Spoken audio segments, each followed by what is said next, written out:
So watch what happens today. Through the afternoon, the rain encroaches all the way up into the Lehigh Valley. Could places even like Tower City, Schuylkill Haven, even Pottsville see a little mist and drizzle mixing in? It's possible, but we're going to get that light snow ending about noon and then done by 2, 3, 4 o'clock. And I want to show you the latest Euro model. We're back to partly sunny skies. How do you feel about this? They've been pretty good with this. We talked about the snow on last Wednesday, I had light snow for today. So over a week ago, and the Euro's been fairly consistent. This is the American model now coming to grips too with that 3-4 inch rain. So that's where we should be today. This week's storm is going to brush us maybe Friday night, but I don't think we'll get much from that. And then the weekend looks pretty quiet. So a normal high now is up here near 40. There's today. Tomorrow looks quiet. It gets windy on Thursday with some snow showers. Cold on Friday. 17 in the morning, 27, 30s all weekend long. No 40s. No 40s. So what snow we get today is going to kind of linger around for a while. Back edge is now moving in, and it will continue to slide through the area over the next hour to an hour and a half. Winter weather advisories go until 1 o'clock. Temperatures at 30 in Harrisburg, 30 in Carlisle, 32 in Duncannon, 29 in Likens, still freezing in York. So anything that is falling is either frozen or freezing on contact. So snow, some sleet pellets, some freezing rain, and some spots actually changed over to sleet and freezing rain for a time, went back over to snow, now going back over to sleet and freezing rain. And we've seen just about everything across the area, but now we're seeing things come to an end. Duncannon, the back edge of the snow is pretty much on your doorstep. Same story in Carlisle, southward into Gettysburg, and things are moving along nicely. Give it till about 12 or so, and everything should be heading out quickly from southwest to northeast. And looking off to the west, even a few breaks in the cloud cover along the turnpike back across Bedford County and now into Fulton County. So this will continue to progress east, and we should see a few rays of sun in our area as we head into the afternoon. So this whole storm just flying off the eastern seaboard. Out it goes. In its wake, dry air, some sunshine off to the west, and we'll see a mixture of clouds and sunshine as we head into Wednesday. Now, way up there to the north and west, our next weather maker just now entering parts of North Dakota. That is an Arctic front. There's very little moisture with it. There's a ton of dry air, but a ton of cold air. That will come rolling southeastward on Thursday. Could give us a snow shower, maybe a snow squall, but the biggest story with that front is going to be the drop in temperatures. Rest of today on Futurecast, out goes our storm system. There could be maybe a raindrop or a sleet pellet left over through about 1 o'clock. Otherwise, things are heading out nicely. By the afternoon, clouds will break for a few peaks of sunshine. Dry and quiet tonight, also with clearing skies. Watch out for a few areas of black ice heading into tomorrow morning, as we will be in the upper 20s to around 30. Some refreezing is likely overnight for things that did thaw and melt off throughout the course of the afternoon. Watch out. And there will be a few icy spots for tomorrow morning. Then otherwise for Wednesday, clouds and sunshine, temperatures into the mid-30s. Here comes that Arctic front. You notice here early on Thursday, some snow flying off to the west. And as we head into mid-morning, a couple of snow showers will be falling with the front itself as it makes its way through our area. Right behind it, skies will clear. Again, a ton of dry air coming in, but with the clearing skies, that fresh cold air rushing into the area and some gusty northwest winds, it is going to be bone-chilling cold Friday morning. Could be a flurry or a snow shower around, otherwise partly sunny skies. 15 on average in the morning, not factoring in the wind. When you factor in the wind chill, it will feel more like it's between 7 and 12. Early on Friday. So a cold start for the kids to bus stops. Over the weekend, a few more flurries, maybe a snow shower for Sunday with the next blast of cold air early next week. Driving during the winter can be tricky. Snow or ice can make the roads tough to navigate. Our reporters in Virginia and Ohio have the do's and the don'ts for driving in the snow and ways to prep your car ahead of the next storm. The best advice for winter weather driving? Just don't do it. Stay at home if you can. If you can't avoid it, here's what you need to know. Our sources are the National Highway Traffic Safety Administration, AAA, and Kelley Blue Book.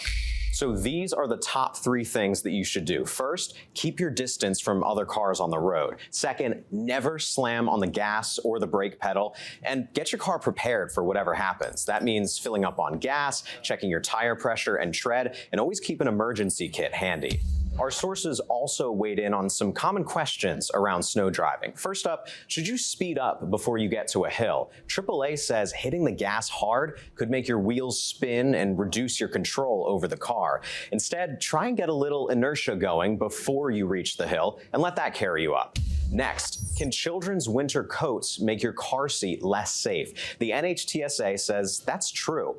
Puffy coats can lead to loose-fitting harnesses. Instead, dress your child in thinner layers and put blankets or coats on after the harness is secured.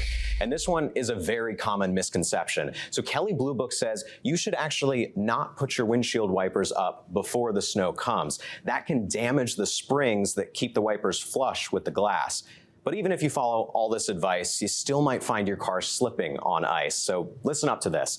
If you start skidding, take your foot off the gas pedal. Fight that urge to just slam on the brakes and instead tap the brake pedal lightly. And if your car slips to one side or the other, steer your wheel in that direction. All this will help you regain traction and self-correct out of the skid.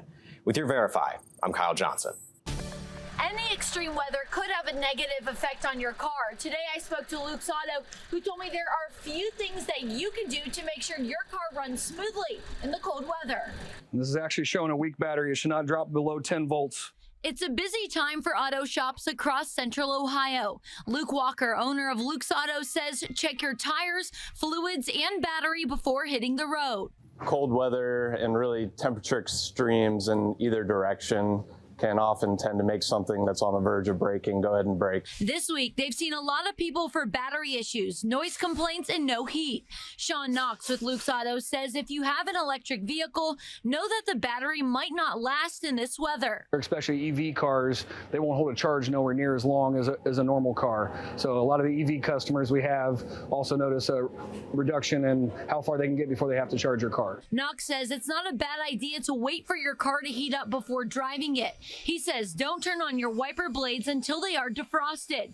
Then he recommends getting your antifreeze checked. In colder temperatures, if the freeze protection is not right, it could cause overheating issues or actually freeze up and crack the engine block or the radiator. It'd be bad news real quick if it's not correct. And when the cold weather ends, wash your car. All the stuff that gets sprayed on the road is highly corrosive. And with us living in Ohio, we see a lot of rusty cars, which could help out just rinse them off, going through the car wash. And Luke's Auto says there are a couple things you can keep in your car, like this emergency safety kit and a brush, just in case you're in an emergency, then you're prepared for it. Reporting in Columbus, Tara Jabor, 10 TV News. The National Weather Service says that car emergency kit should include jumper cables, a first aid kit, charger, a flashlight, flares, snacks, and water. And don't forget items to stay warm, like boots, mittens, hats, and a blanket, as well as a snow shovel. Finally, you want to make sure you keep your gas tank full just in case you're stuck on the road longer than you planned. A ton of videos usually pop up on social media this time of year showing hacks to de-ice your car's windshield or clear the snow. And Aaron Sullivan with our station in Michigan put some of those viral claims to the test to see if they really work. Waking up and scraping ice and snow off your car early in the morning is not an ideal way to start the day. So what if it could be made easier?